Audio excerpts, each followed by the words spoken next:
خیلی از بینندگان ما انسان‌های شریف، انسان‌های مؤدب، دارای اخلاق اسلامی و انسانی هستند، اما متاسفانه هستند کسانی که میان و با کامنت‌های زشت، با فحش دادن، با توهین کردن سعی میکنن که عقده‌های خودشون رو خالی بکنن. من خدمت همه شما عزیزان یک مسئله رو در اینجا میخوام گوشزد بکنم. امیدوار هستم که دوستان عزیز این موضوع رو در نظر بگیرن و در زندگی خودشون، نه تنها در سوشال میدیا، در صفحات اجتماعی، در همه مراحل زندگی ما باید این موضوع رو در نظر بگیریم که الله سبحانه و تعالی همه اعمال ما رو، همه کردار ما رو، رفتار ما رو، گفتار ما رو مورد مراقبت قرار میده و ما در مقابل همه این اعضایی که الله سبحانه و تعالی به ما داده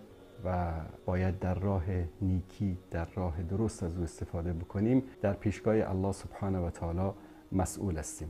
من اینجا یک آیه رو خدمت شما عزیزان دوستان اگر که بتونن نشون بدن، در سوره اسراء آیه 36 هست که الله سبحانه و تعالی در اینجا میفرماید ولا تقف ما ليس لك به علم ان السمع والبصر والفؤاد كل اولئک کان عنه مسئولا.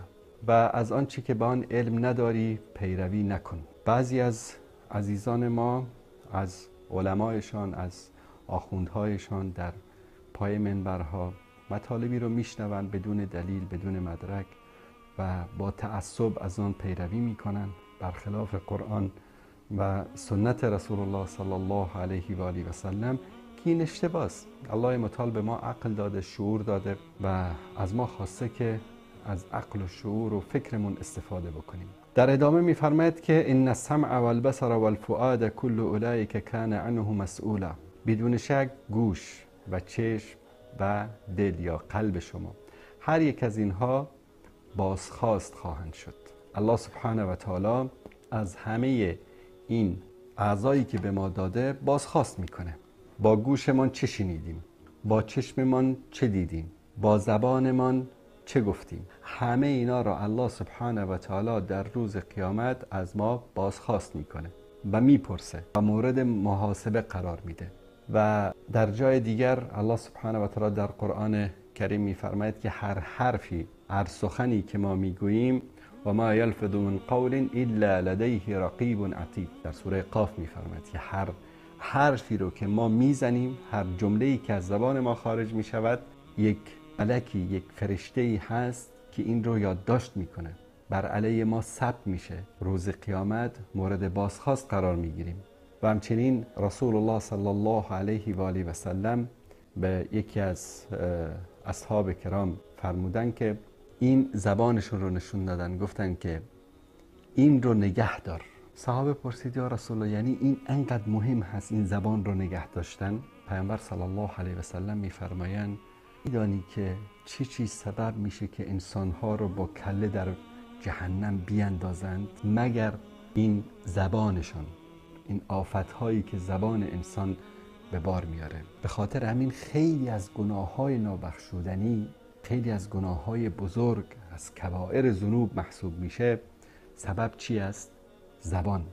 فحش دادن، توهین کردن. رسول الله صلی الله علیه و آله و سلم میفرمایند که مؤمن طعنه زن لعنت کننده نیست. المؤمن لیس بالطعان ولا لعان. مؤمن طعنه زن و لعنت کننده نیست. و کسانی که میان توهین میکنن، لعنت میکنن و حرفای نادرست میزنن، یقین داشته باشن که به خاطر این حرفاشون در پیشگاه خداوند مورد محاسبه قرار میگیرن. شاید فکر میکنن که مثلا به ما این توهین و این لعن و نفرینا رو بفرستن، آیا ما دست از این راه و هدفمون بر میداریم؟ نه خیر، بیشتر مصممتر میشیم. اگر 1 ساعت کار میکردیم در این راه، 2 ساعت کار میکنیم، چون داریم احساس میکنیم که کارمون نتیجه داره. در عربی مثلی هست میگه الصراخ به قدر الالم، داد و فریاد به اندازه دردی است که به طرف میرسه. پس احساس میکنیم که واقعا کارمون نتیجه داده که اینها رو به سر و صدا در آورده و دارن جیغ و داد میکنن و لعن و نفری میفرستن. غیبت کردن یکی از گناهان بزرگی است که در قرآن کریم در سوره حجرات الله سبحانه و تعالی بسیار مثال بدی میزنه برای ما. ایحب احدکم ان یأکل لحم اخیه میتا؟ آیا دوست داره یکی از شما که گوشت مرده برادرش رو بخوره؟ غیبت کردن اینقدر زشت است و این غیبت توسط چی میشه؟ توسط همین زبان میشه. بهتان زدن گناه خیلی بزرگی است، گناه نابخشودنی است. شما به کسی تهمت بزنی، بهتان ببندی، توسط همین زبان میشه. و خیلی از گناهایی که انسان رو از دایره اسلام حتی خارج میکنه، مثلا دروغگویی. کسی که با پاش دروغ نمیگه، با دستش دروغ نمیگه، با چشمش دروغ نمیگه، با زبانش دروغ میگه. روایتی هست که فرمودن که آیا مؤمن دزدی میکنه؟ گفتن شاید. زنا میکنه؟ شاید. شراب میخوره؟ شاید. یعنی چی؟ همه این گناه ها رو انجام میده اما شاید مؤمن باشه، اشتباه کرده، استغفار میکنه، بخشیده میشه. کسی پرسید آیا مؤمن دروغ میگه؟ فرمودن که مؤمن دروغ نمیگه. وقتی کسی که دروغگو هست مؤمن نیست. این دروغ گفتن توسط زبان صورت میگیره. بدگویی کردن، طعنه زدن، تن در قوم، تن در نسب، تن در انساب، تن در سمت و زبان و قوم و قبیله. ویل لکل همزة لمزه، وای به هر طعنه زن عیب جوی. وای یعنی چی؟ یعنی جهنم. هر جایی که در قرآن کریم ویل میاد، وای میاد، این چی است؟ یعنی جهنم، یعنی عذاب دردناک. پس مواظب زبانتان باشید، چه میگویید. مواظب دستانتون باشید که چی مینویسید. باور کنید که با یک کامنت انسان امکان داره به جهنم بره. با یک کامنت نوشتن در زیر یک مطلبی، با یک توهین کردنی، با یک اهانت کردنی امکان داره انسان وارد جهنم بشه. این شوخی بردار نیست. چون شما در حق یک برادر مسلمانتان، اصلا برادر مسلمان، در حق یک انسان تجاوز میکنید، اهانت میکنید، توهین میکنید و این قابل بخشیدن نیست الا اون که طرف رو راضی بکنید. طرف میاد خیلی راحت میاد میگه همه سنی ها فلان فلان، توهین میکنه. خود 1.5 میلیارد تقریبا سنی که در دنیا هست، فردا روز قیامت همه این آیقه تو رو میگیرن. و دوستان متوجه این مطلب باشن، خیلی مهم هست. و مطلب دیگر این که شما پیرو به هر مذهبی هستید، در آیین هستید، اگر جواب منطقی دارید، جواب علمی دارید، مطالبی که ما پخش میکنیم فحش نیست، توهین نیست، اهانت نیست، مطالب علمی است، از کتاب هاست. دارید بار علمی، به جواب بدید. و خدا شاهد است که من به دوستانم گفتم، به همکارانی که در بخش سوشال میدیا هم کار میکنن، که هیچ کامنتی رو پاک نکنید غیر از اگر که توهین به الله متعال باشه و توهین به رسول الله صلی الله علیه و سلم باشه و اهل بیت و صحابه و امهات المؤمنین. بقیه هر طوری توهین و لعن و نفرین بذارید مردم اخلاق اینها رو بشناسن. طرف میاد میگه من شیعه اهل بیتم، آیا این اخلاق اهل بیت است؟